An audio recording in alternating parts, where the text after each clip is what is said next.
د غزني د کرنې مالدارۍ اوبو لګولو ریاست مسؤلین وایي سږکال دې ولایت کې د انګورو حاصلات ښه شوي دي. دوی یې د زیاتوالي علتونه بېلابېل بولي.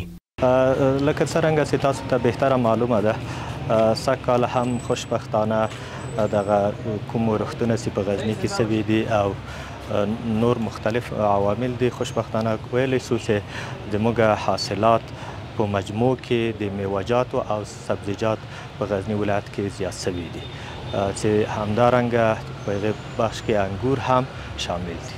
ورته مهال دې ولایت کې د انګورو باغ لرونکي او بزګران د خپلو حاصلاتو ډیروالي ته شکر ایستونکي دي، خو وايي د مارکیټ او سړکونو نشتون ورته سرخوږی جوړ کړی.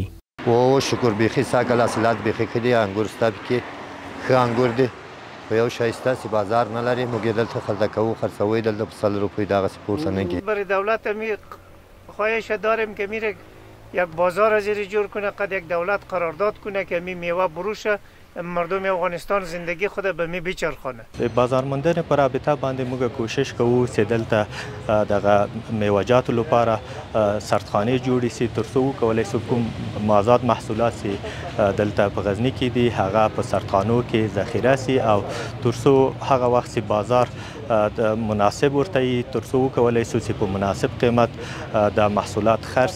غزنی چې د هیواد له کرنیزو ولایتونو څخه شمیرل کیږي، ډیری اوسیدونکي د ژوند اړتیاوې له کرنې او مالدارۍ پوره کوي.